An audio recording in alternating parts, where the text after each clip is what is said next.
ইস্যুতে আব্দুল হান্নান মাসুদ বক্তব্য দিয়েছে, আসিফ মাহমুদ বক্তব্য দিয়েছে, আর নাসিরউদ্দিন পাটারি তো দিচ্ছেই। এসব কার পেছনে থেকে দিল? মাহফুজ আলমের পেছনে দিল। এই মাহফুজ আলম এই নতুন আলোচনার শুরু করেছে, জামায়াত নিষিদ্ধ হবেই।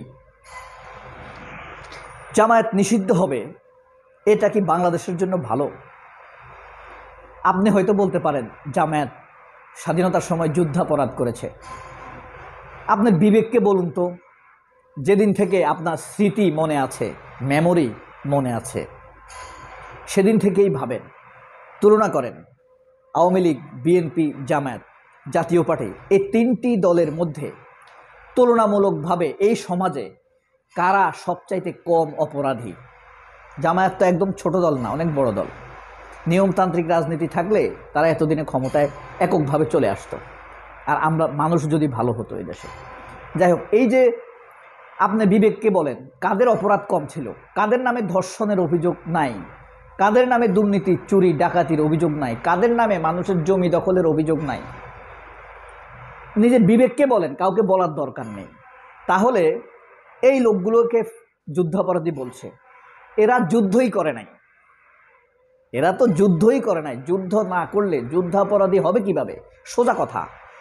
আমাদের বিবেকে যতদিন আমরা তাদেরকে দেখেছি, আওয়ামী লীগ বলেন, বিএনপি বলেন, জাতীয় পার্টি বলেন বা জামাত, এদের সাথে যদি তুলনা করি, আমি দেখি যে জামায়াতের অপরাধ সবচাইতে কম। আর স্বাধীনতার কথা শুনি, যেটা আমরা দেখি নাই সেই গল্প শুনাইয়া আমাদেরকে জামাত তথা ইসলামকে অপরাধী হিসাবে আমাদের সামনে উপস্থাপন করতে চায়। এটা শুরু হয়েছে সেই ফরহাদ মহজাদেরা যখন জোয়ানকাল ছিল, সেইটি থেকে শুরু করে আজকের শয়তান খালেদ মহিউদ্দিনরা, যারা নাসলিক, তারা ইসলামকে পছন্দ করে না। আর এদের সবগুলার পাছা হইল এক জায়গায়, সিপিবি, ছাত্র ইউনিয়ন, ছাত্রফ্রন্ট, ছাত্র মৈত্রী। এদের মধ্যে প্রথম আলো তো রাজনীতির, প্রথম আলোর সম্পাদক তো রাজনীতি করত, মতিউর রহমান, মাহফুজ আনাম, এরা সিপিবি সভাপতি ছিল, ছাত্র ইউনিয়নের সভাপতি ছিল। সুতরাং এদের নিউজ ইসলামের পক্ষে যাবে? এদের রাজনীতিটাই হলো ইসলামের বিরুদ্ধে, এদের রাজনীতিটাই হলো জামাতের বিরুদ্ধে, এদের রাজনীতি হলো তাবলিগের বিরুদ্ধে, এদের রাজনীতি হলো চরমনাইয়ের বিরুদ্ধে, হেফাজতের বিরুদ্ধে। এরা ইসলামটাকে আফিম মনে করে। কার্ল মার্কস ধর্মকে আফিম বলতো।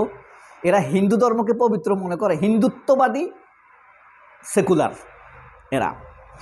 এরাই জামায়াতকে মানে একটা আদারিং করে রেখেছে। আমরা তো মনে করি খালেদ মহিউদ্দিন নিরপেক্ষ লোক, প্রথম আলো সম্পাদক নিরপেক্ষ লোক। নো, এরা আগা গোড়া রাজনীতিক। এদের পত্রিকাটা একটা রাজনৈতিক প্রপাগান্ডা, রাজনৈতিক প্ল্যাটফর্ম। এদের নিউজ আপনাকে গ্রহণ করতে সেভাবেই গ্রহণ করতে হবে, নাইলে আমি ঠকে যাব। আপনি যদি একটা মিথ্যা সংবাদ যাচাই করে নিতে না পারেন, তাহলে লস্কার আপনার, লস্কার আমার। আমি আজকে একটা প্রথম আলো নিউজ পড়লাম, প্রথম আলো নিউজ পড়ে প্রথম আলোর মতো করে আমি ভাবতে শুরু করলাম, হ্যাঁ এই খালেদা জিয়া অপরাধী, তারেক রহমান অপরাধী। তাহলে কি আমার ভাবনাটা কি সঠিক হবে? লসটা কার হবে? আমার হবে। আমি ভুল পারসেপশন, ভুল প্রেডিকশন নিয়েই সমাজে চলাফেরা করব। সুতরাং আমাকেই সতর্ক থাকতে হবে এদের ব্যাপারে। তো যাই হোক, এই যে সামনে জামাতের বিপদ, এই বিপদে কিন্তু আতঙ্কিত হবার কিছু নাই। এই বিপদে কারা তাপ দিবে জানেন?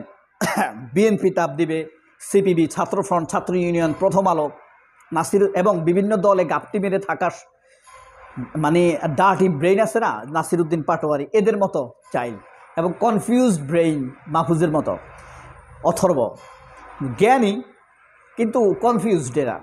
এরপরে আপনার ফ্যাসিবাদী শক্তি আছে আওয়ামী লীগের ছুপা লুকানো, এরাই জামায়াতকে নিষিদ্ধ করার ক্ষেত্রে ইন্ধন দিয়ে যাবে।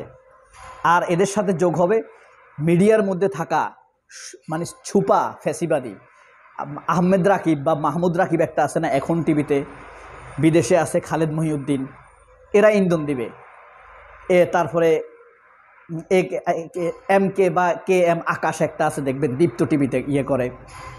এরপরে হিন্দু, এরপরে আছে অঞ্জন রায়, মনে আছে 21 টিভিতে ছিল। এরপরে পান্না কথা, মঞ্জুরুল আলম পান্না, মাসুদ কামাল, 71 টিভি থেকে এরা আস্তে মাথা তুলে জামাতের বিরুদ্ধে সুর মিলিয়ে প্রোপাগান্ডা ছড়ানো শুরু করে দিবে। ছাত্রফ্রন্ট তো রাজনৈতিকভাবে মাঠে থেকে যাবে, এদেরকে আবার কাবাদ দিবে প্রথম আলো। এরা তিনজনে ধরেন ফ্লাকার্ড নিয়ে দাঁড়াবে, জামায়াতকে নিষিদ্ধ চাই। প্রথম আলো বড় করে ফার্স্ট হেডিং দিবে, জামায়াতকে নিষিদ্ধ চেয়ে জনতার র্যালি। আসলে এরা সিপিবি, ছাত্র ইউনিয়ন। এইভাবে আস্তে আস্তে জামাতকে, তবে এই পথ কোনো ব্যাপার, এটা কেন করবে? কারণ হলো জামাতকে যদি এইভাবে রোখা না যায় তাহলে আর জামাতকে রুখে দেওয়া যাবে না।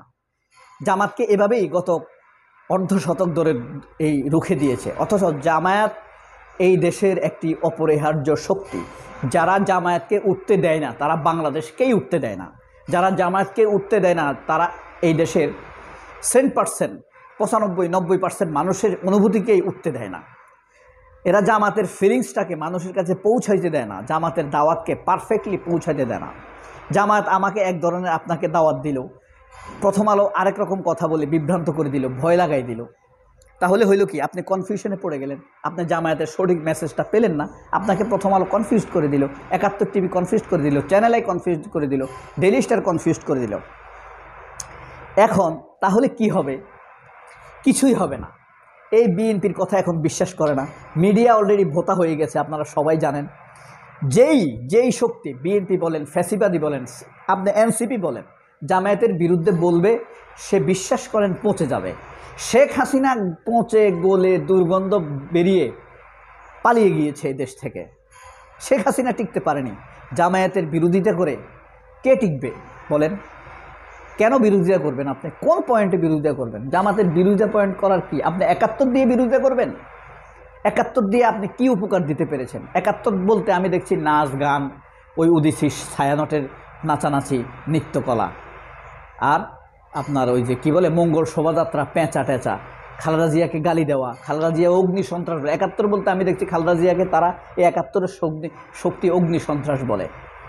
71 মানে লুটপাট, 71 মানে তো আপনার টাকা পাচার, 71 মানে তো শেখ হাসিনা, 71 মানে তো ধর্ষণ, 71 মানে তো শেখ মুজিবের মতো স্বৈরশাসক, 71 মানে তো সিপিবির মিথ্যাচার, 71 মানে প্রথম আলোর জাতিবিরোধী কর্মকাণ্ড, 71 মানে হলো আপনার ডেইলি স্টারের প্রোপাগান্ডা, 71 মানে 71 টিভির মিথ্যাচার। আমরা যেইভাবে দেখেছি, এত মিথ্যা কথা কোনো টেলিভিশনে মানুষ লাইভে বসে বলতে পারে না, এটা তো বিস্ময়কর।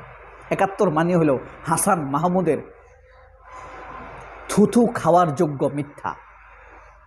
এটা এ প্রতিদিন থুতু খেত বয়স 7 বছর হওয়া পর্যন্ত, এ হাসান মাহমুদ। এত মিথ্যা। তো আমি হাসান মাহমুদ এবং হানিফ এই দুইটাকে বলি প্রতিভাবান মিথ্যাবাদী এই দেশের। সবাই অনেক ভালো থাকবেন। আল্লাহ হাফেজ। আসসালামু আলাইকুম।